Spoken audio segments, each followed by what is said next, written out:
شاه امان الله خان غازی. شاه امان الله خان غازی د غازی پر درانه لقب ستایل شوی شخصیت و. د امیر حبیب الله خان دریم زوی، د امیر عبدالرحمن خان لمسی او د امیر دوست محمد خان کړوسی و. د 1992 زیږدیز کال د جون پر لومړۍ نیټه د کابل په پغمان ولسوالۍ کې وزیږید. حربي زده کړې کړي او له پوځ سره یې نږدې اړیکې لرلې. کله چې امیر حبیب الله خان په 1919 زیږدیز کال کې د فبرورۍ پر 21 ووژل شو، 2 ورځې وروسته د فبرورۍ پر 24 باندې دواړو زامنو یې یعنی نصر الله خان په جلال آباد او امان الله خان په کابل کې بادشاهي اعلان کړه. د امان الله خان پلویان ډیرو، نو ځکه خلکو له ده ملاتړ وکړ او نصر الله خان له سلطنته لاس واخیست. د همدې میاشتې پر 23 نیټه یې خپله تاریخي وینا په چاپي بڼه خلکو ته وړاندې کړه او وی ویل: ای د افغانستان درانه ملته، زه د پلار د شهادت پر مهال د سلطنت وکیل وم، خو اوس مې د دروند پیټی پر خپلو اوږو کېښود. کله چې زما ستر ملت د شاهي تاج زما پر سر کېښود، ما پریکړه وکړه چې افغانستان دولت دې هم د نړۍ ګڼو ځواکونو په څیر د هیواد دننه او بهر خپلواک وي. د افغانستان ملت په هیواد دننه مستقل دی، له هر ډول ظلم او تیري څخه په امن کې دی، خو یوازې دې قانون ته ژمن وي او بس.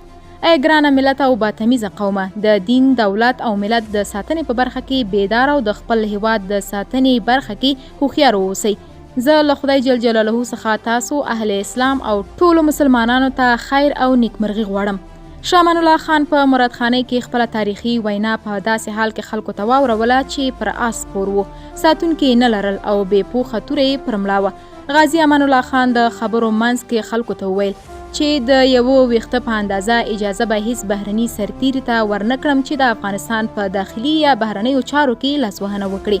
که چا داسې کوم کار وهم کړ، سر یې په دغې تورې سره غوڅوم. شاه غازي د انګلیسانو استازي ته ورمخ کړل او وی ویل: دا څه مې چې وویل پرې پوه شوې؟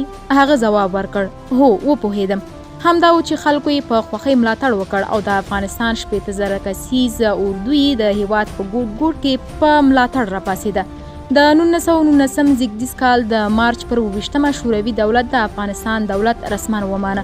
په 1919 زیږدیز کې د اپریل پر 14 چې د غازي امان الله خان په استازیتوب افغانستان خپل خپلواکي واخیسته، د انګلیسانو دولت ته یې د پلار د مړینې او خپلواکۍ خبر ورساوه، خو هغوی یوازې ډاډ ورکړ او د استقلالیت د منلو په اړه یې ځان غلی کړی و، ځکه نه یې غوښتل له ښکېلاکه لاس واخلي. د دې لپاره چې سیاسي خپلواکي ولرو، له انګریزانو سره دریمه جګړه پیل شوه. د همدې لپاره 3 جبهې جوړې شوې. د 1919 زیږدیز د مې پر 26 باندې د انګریزانو پر نظامی مرکزونو برید وکړ. د هغوی سنګرونه یې ترې ونیول. انګریزانو نور مقاومت ونه کړی شو.